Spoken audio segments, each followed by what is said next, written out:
Assalamualaikum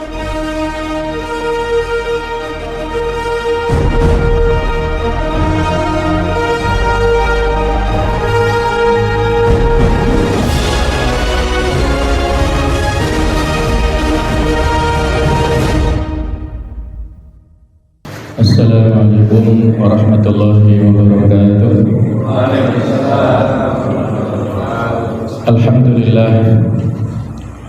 Alhamdulillahilladzi hadana subul salam wa afhamana fi syari'atin nabiyil karim wa arsyadana ila dinil qawim. Asyhadu an la ilaha illallah wahdahu la syarika lah dzul arsyil azim wa asyhadu anna Muhammadan abduhu wa rasuluh khatamul anbiya wal mursalin. Allahumma salli wa sallim ala sayyidina wa habibina wa maulana Muhammad wa ala alihi wa ashabihi ajma'in. Para asatidzah, awamil khusyuk fi shalah. Faktor-faktor yang bisa menjadikan khusyuk dalam salat, ada faktor secara ruhiyah, ada faktor secara jasadiyah, batiniah dulu ya. Faktor secara ruhiyah dulu, menghadirkan hati dalam sholat sejak mulai hingga akhir sholat, kemudian berusaha tafahum, memahami dan tadabbur menghayati ayat dan doa yang dibacanya sehingga timbul respon positif secara langsung. Kalau bisa kita pahami masing-masing sholat itu dari sisi landasan filosofisnya. Kenapa takbir dan maknanya seperti apa ya? Kemudian kenapa orang itu bersedekah, yang diantara latar belakangnya karena saat itu ada seseorang yang datang kepada Rasulullah dengan banyak membawa dosa, kemudian Nabi tidak memberikan jawaban, kemudian turunlah perintah untuk bersedekah ini, dan akhirnya Nabi tidak menjawab ya apa yang ditanyakan itu, dan sudah terjawab bahwasannya ketika bersedekah seseorang itu meletakkan tangan kanan di atas tangan kiri. Tangan kiri adalah sebagai simbol kesalahan, tangan kanan adalah sebagai simbol kebaikan. Innal hasanat yudhibnas sayyi'at, sesungguhnya kebaikan-kebaikan itu bisa menghilangkan segala macam keburukan, bisa menghapus ya.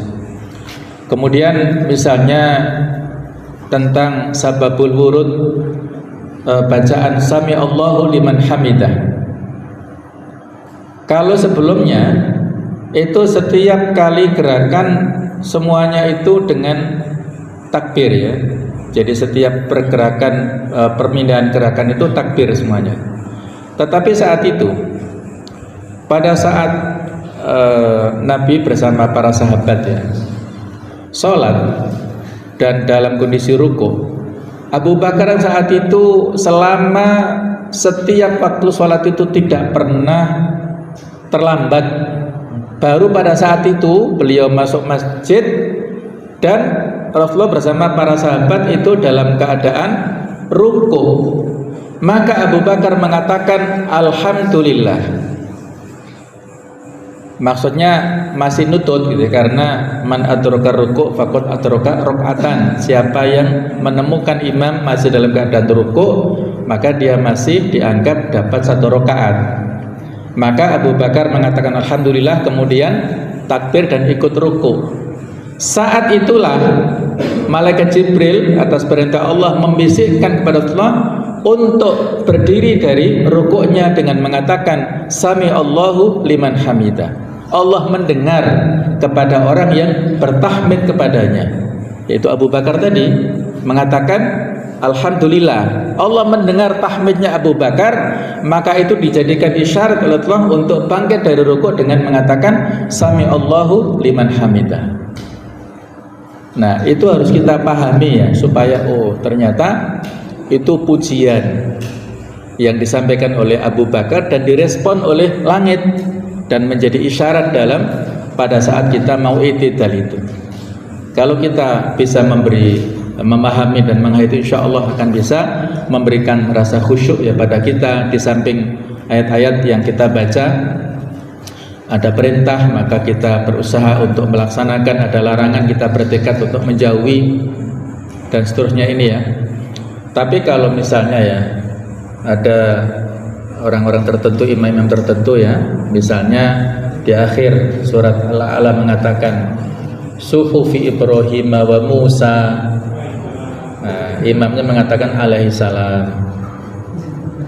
Itu sampai saat ini saya tidak tahu dasarnya ya. Terus kok yang disebutkan kan 2 nabi, kenapa yang didoakan 1 nabi saja? Kan Ibrahim dan Musa loh.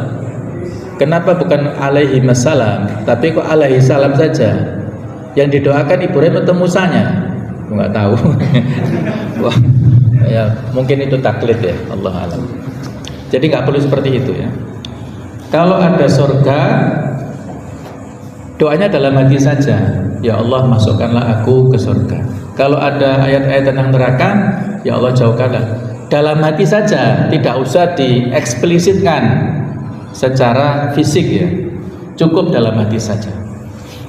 Kemudian kalau kita sujud ya, ada filosofi yang bagus ya pada saat kita sujud, yang mana nanti coba ini ya, selalu mengingat Allah betapa sedikitnya rasa syukur kita, kemudian merasakan haibah keagungan Allah ketika berada di hadapannya, terutama saat sujud ya. Nanti bisa antum tadaburi ya di surat Al-A'raf ayat 16-17. Di situ menceritakan tentang sumpahnya iblis. Qala fa bima aghwaytani la aqudanna lahum siratal mustaqim, ya Allah karena engkau telah mengecapku, memastikanku menjadi makhluk yang terkutuk, yang laknat, yang tidak mungkin ya masuk surga. La aqudanna lahum siratal mustaqim, maka aku akan menggoda manusia itu dari jalanmu yang lurus.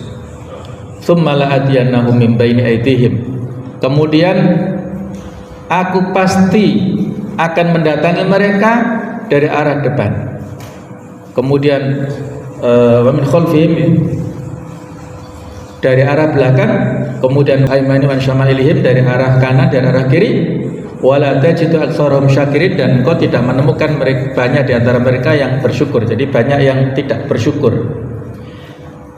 Nah, menurut penafsiran dari sebagian ulama di antaranya Abdullah bin Abbas ya, iblis mendatangi manusia dari arah depan itu maksudnya adalah iblis menakut-nakuti, menjadikan orang ini lupa terhadap tujuan akhiratnya, kemudian mendatangi dari arah belakang itu dia senantiasa digoda dengan duniawinya, kemudian dari arah kanan dia itu diberikan syubhat, penyakit syubhat, sehingga dia pada saat ibadah, kemudian pada saat dalam hal agama dia tidak punya ilmu tentang itu, ibadahnya juga banyak dilakukan dengan riya, dengan ujub dan sebagainya. Kemudian dari arah kiri dia tergoda dengan banyak melakukan kemaksiatan. Jadi ada 4 penjuru mata angin ya, depan, belakang, kanan, kiri. Yang tidak disebutkan di ayat ini adalah atas dan bawah, dimana ketika atas berarti kita berdoa untuk menengadahkan kedua tangan kita ke langit untuk mendapatkan rahmat, dan yang bawah juga tidak disebutkan, maka kita dipersilakan untuk bersujud, dan dalam kondisi sujud itulah kita memperbanyak doa kepada Allah Ta'ala. Ini ya, jadi aqrabu ma yakunul abdu min rabbih wa huwa sajid. Posisi seorang hamba yang paling dekat dengan Allah adalah pada saat sujud. Fa'akthirud doa, maka perbanyaklah di dalamnya untuk berdoa. Kalau sholat sendiri ya, kalau jadi imam ya kasihan makmumnya. Dalam sujud standar saja kalau jadi imam. Tapi kalau saat sholat sendiri silahkan. Ada 3 doa yang direkom oleh Syekh bin Baz ya, pada saat kita baca dalam sujud itu ada 3 permohonan, yaitu Allahumma rzuqni taubatan nasuha, ya Allah berikanlah rezeki kepadaku taubat yang sesungguhnya. Warzuqni husnal khotimah, berikanlah rezeki kepadaku akhir kehidupan yang baik. Allahumma ya muqallibal qulub tsabbit qalbi ala dinik. Ini sudah paham artinya ya. Jadi 3 itulah yang kita minta dalam sujud. nggak ada dasarnya ini hanya ijtihad ya beliau, dan secara umum kita boleh dipersilahkan untuk membaca sebanyak-banyak doa. Apakah boleh bahasa Indonesia? Para ulama berbeda pendapat. Kalau Syekh Utsaimin mengatakan boleh, tapi resiko ya, kalau banyak bahasa Indonesianya nanti kacau ya, kita nggak bisa memastikan tentang kesohihannya. Lebih baik kalau doa-doa yang bahasa Indonesia kita baca di luar sholat saja. Yang kelima, menggabungkan rasa roja, harap dan khauf atau takut dalam kehidupan sehari-hari seperti Hatim Al-Asam tadi. Yang keenam, merasakan haya atau malu kepada Allah dengan sebenar-benarnya haya, sebagaimana sabda Nabi, al-haya'u la ya'ti illa bi khair, rasa malu tidak akan mendatangkan selain kebaikan. Dan para ulama berkata hakikat haya adalah satu akhlak yang bangkit untuk meninggalkan tindakan yang buruk dan mencegah munculnya taksir atau penyanyian hak orang lain dan hak Allah Subhanahu wa taala. Kemudian tentang i'dadul jasad, persiapan secara fisik lahiriah. Yang pertama, menjauhi hal yang haram dan maksiat, kemudian dia bertaubat kepada Allah. Yang kedua, memperhatikan dan menunggu waktu-waktu sholat. La yazal abdu fi sholatin makana fil masjidi. Seorang hamba senantiasa dalam keadaan sholat selama ia berada di dalam masjid. Yang tadiru, dia menunggu waktu sholat.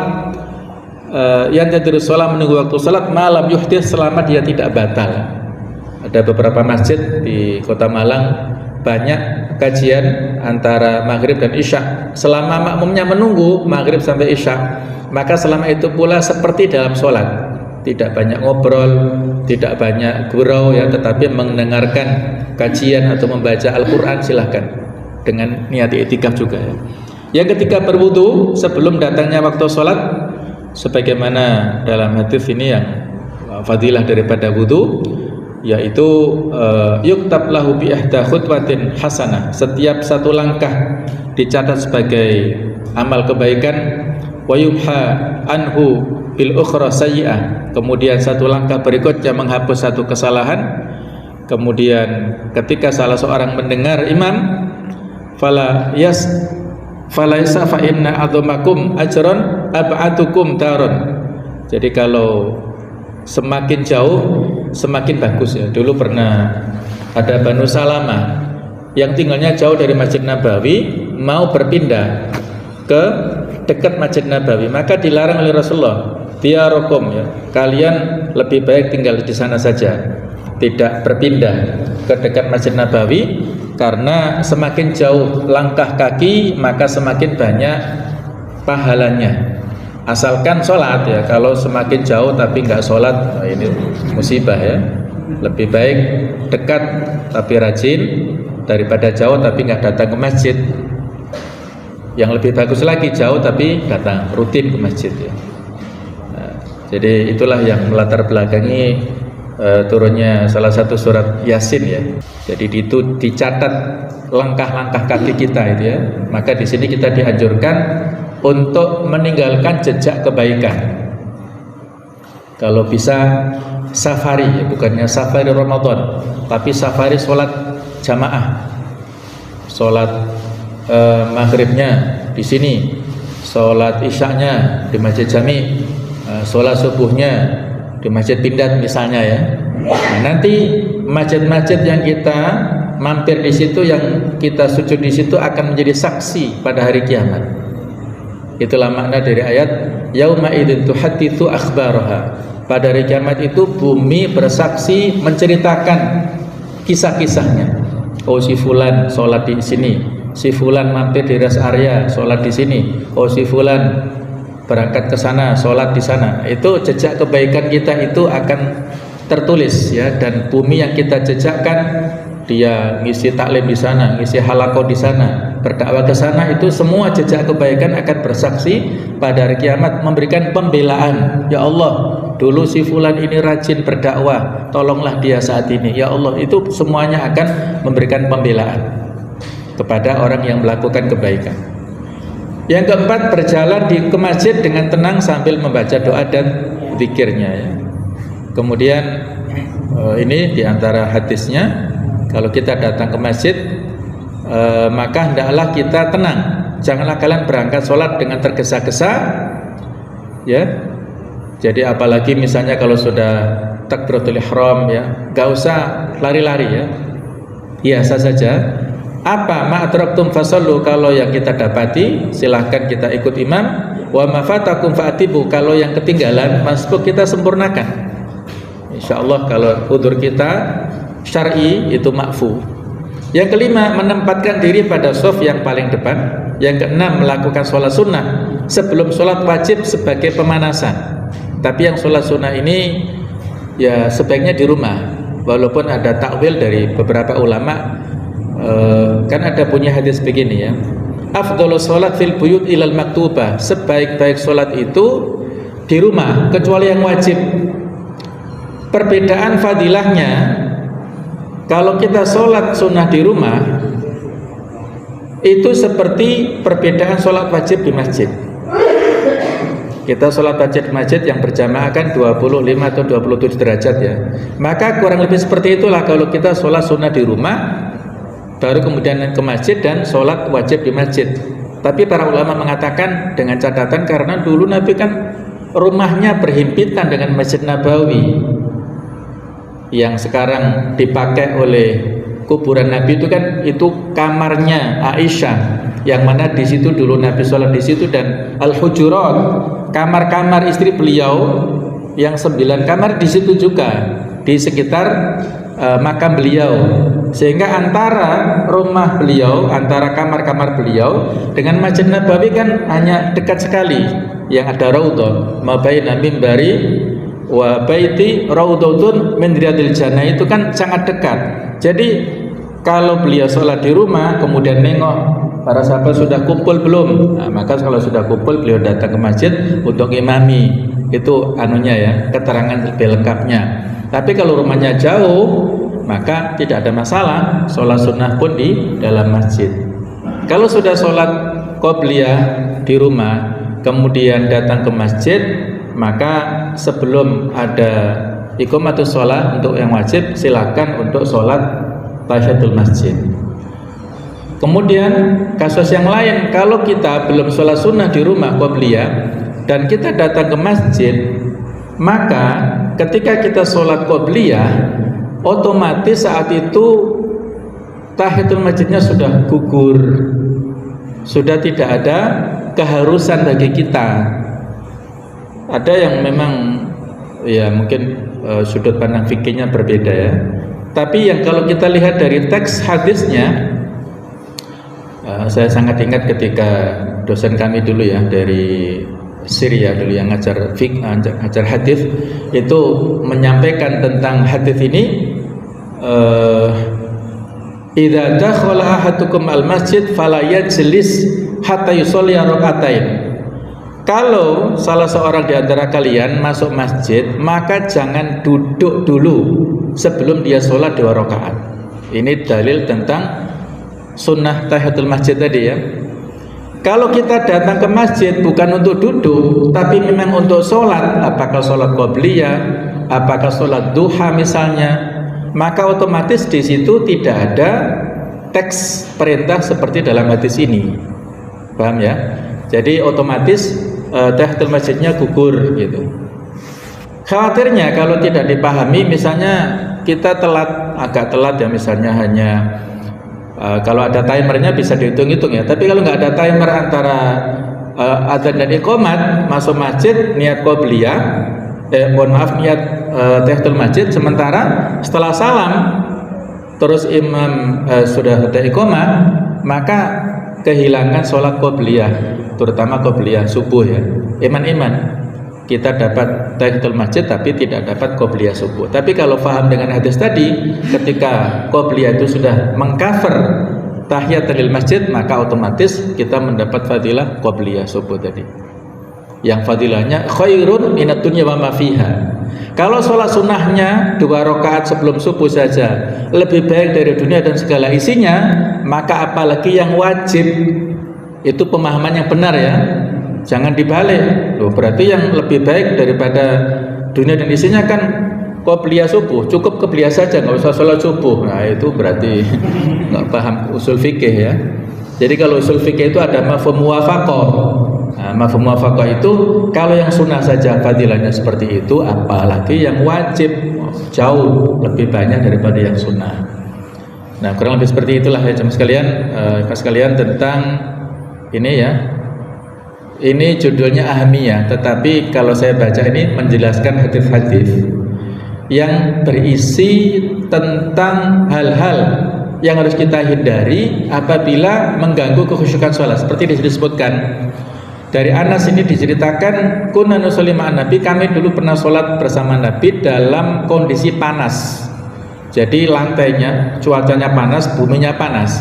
Maka beliau menghamparkan semacam sajadah, ataupun kalau di sini adalah thawbahu, yaitu gamis beliau, fasajada alaih, maka beliau sujud supaya tidak kepanasan. Ini dilihat zahir, jadi disebutkan di sini supaya tidak terlalu panas. Kalau terlalu panas maka akan mengurangi kekhusyukan. Kemudian di sini soal gambar-gambar, jadi ada gambar-gambar yang mengganggu ya, itu supaya dihilangkan. Jadi kalau pakai kaos-kaos ya, jangan ada yang tulisan di belakangnya. Apa itu ya? Kaos joger atau dagadu yang pelesetan-pelesetan itu, nanti yang belakang mikir artinya opo gitu ya. Atau tulisan Arab atau tulisan Jawa artinya apa, itu mengganggu ya. Sehingga sebagian masjid itu menyediakan rompi polos yang bisa dilepas pakai. Itu yang saya lihat ada di Masjid Ciliwung itu Al-Hidayah, itu ada rompi polos untuk orang-orang yang sholat, ada tulisannya, atau dia pakai ini kaos oblong yang agak cekak, itu kan rawan kalau dia rukuk ataupun sujud kelihatan kolor kelihatan baju dalamannya itu, maka itu perlu pakai itu rompi ya. Nah, di gambar-gambar ya, jadi selambu atau apa ya. Kalau sajadah banyak gambarnya gimana mikir nanti ya, gambar apa ya di dalam sajadah yang bagus-bagus. Kemudian makanan ini disebutkan di sini ini. Jadi ada idza uqimatis shalah, kalau sudah diiqamati, ditegakkan salat, wa hadarul asya, sementara makan malam datang, fabda'u bil asya, maka makanlah malam dulu. Makan malam dulu supaya kalau makan ingat sholat tidak ada masalah. Kalau sholat ingat makan, nah itu bermasalah. Nah, maka didahulukan ya. Dengan catatan kalau ini mengganggu ya, kalau nggak mengganggu, sholat dulu juga lebih baik. Kemudian untuk orang yang sholat di depan ini kita suruh untuk menahan dan perlu pakai sutroh ya, harus pakai sutroh. Kemudian ini, mohon maaf, ini ada peringatan di sini ya. I'takafa Rasulullah SAW, suatu saat Nabi beriktikaf di masjid. Fa sami'ahum, beliau mendengar. Sami'a itu mendengar tanpa sengaja ya. Kalau istama'a itu mendengar dengan sengaja. Tanpa sengaja beliau mendengarkan mereka, para jamaah yang hadir di Masjid Nabawi, yujhiruna bil qiraah. Mereka menjaharkan bacaan Qur'annya dengan suara yang keras terdengar. Kemudian fakasyafas satr, maka beliau menyingkap satr ya, ada sutroh disingkap. Waqala, beliau mengatakan, ala inna kullakum munajin rabbahu fala yu'dhiyanna ba'dukum ba'dha. Tidakkah setiap di antara kalian bermunajat kepada Tuhannya, maka janganlah mengganggu sebagian ke yang lainnya. Wala yarfa'u ba'dukum ala ba'd fil qiraah, janganlah meninggikan sebagian di antara kalian dalam hal qiraahnya, atau di dalam sholatnya. Jadi maksudnya kalau baca Quran dan ada jamaah yang sholat, hendaklah dia melirihkan bacaannya. Jangan sampai bacaan Quran yang dibaca oleh seseorang sementara mereka ada masbukin ya, para orang-orang yang masbuk, kemudian terganggu oleh bacaan Quran. Yang penting di sini harus saling menjaga ya, jangan sampai terganggu. Ini terakhir, apa saja yang perlu untuk kita hindari kita jaga supaya kita tidak terhalang dari rasa khusyuk. Ada 10 poin. Yang pertama, dhu'ful iman biliqa'illah, orang yang lemah imannya dengan pertemuan kepada Allah, warju ilahi, jadi dia lupa dengan kematian. Kemudian waswasatu syaiton, bisikan-bisikan syaitan. Saat sholat ingat kunci motornya ternyata ditaruh di atas kulkas misalnya, baru ingat pada sholat misalnya, itu bisikan-bisikan syaitan. Al-ghaflah wal hawa, lalai dan syahwat. Al-ihtimam az-zaid bidunya, perhatian berlebihan pada dunia. Jadi sholat tetapi ingat pekerjaannya, nah, karena terlalu fokus ke pekerjaannya. Tarkul masjid wal jamaah, meninggalkan masjid dan sholat jamaah. Dha'fu mahabbatil ikhwa fillah, lemah dalam hal cinta kepada sama muslim. Adamu rasis sufuf wa tasfiyatiha, tidak merapatkan dan meluruskan shaf. Nah, ini ya di masjid mana? Ya banyaklah ya orang yang tidak perhatian dengan meluruskan dan merapatkan shaf. Kemudian dzulmul ibad wa adamu i'ta'ihim huquqahum, mendolimi sesama manusia, tidak menunaikan hak-haknya. Al-iltifat wa raf'ul basar ila sama, menoleh dan mengangkat pandangan ke atas. Jadi ada masjid-masjid tertentu yang hiasannya luar biasa ya. Ada ayat kursi di ini, ada kaligrafi yang bagus-bagus ya, ornamen-ornamen bagus, sehingga jamaahnya yang baru pertama ke situ ini ya, misalnya kalau antum belum pernah ke Solo ya, terus ke Syekh Zaid itu insya Allah bagus ya, karpetnya bagus, batik, kemudian wah bagus ini, habis sholat tak foto-foto ini, habis sholat tak selfie-selfie ini misalnya, sudah mikir begitu, tak bawa, tak bikin konten di sini misalnya ya, mikir begitu dalam sholat, akhirnya cepat-cepat salam. Nah itu kan musibah ya. Kemudian yang terakhir, as-salatu ala syai' muzayyan au musakhraf au fihi tasawwur, salat menghadap sesuatu yang dihias-hias ya, seperti tadi ya, yang menarik perhatian. Baiklah, saya kira ini jadi intinya di sini, inti materi kita di sini. Mudah-mudahan Allah Ta'ala memberikan kekhusyukan pada sholat-sholat kita dan memberikan dampak yang positif dalam kehidupan kita sehari-hari, terutama di antara sesama kita kaum muslimin. Mohon maaf kalau ada banyak kekurangan, kekhilafan ya. Ini nasihat untuk diri saya pribadi dan kepada kita semuanya. Subhanakallahumma bihamdik, asyhadu an la ilaha illa anta, astaghfiruka wa atubu ilaik. Assalamualaikum warahmatullahi wabarakatuh.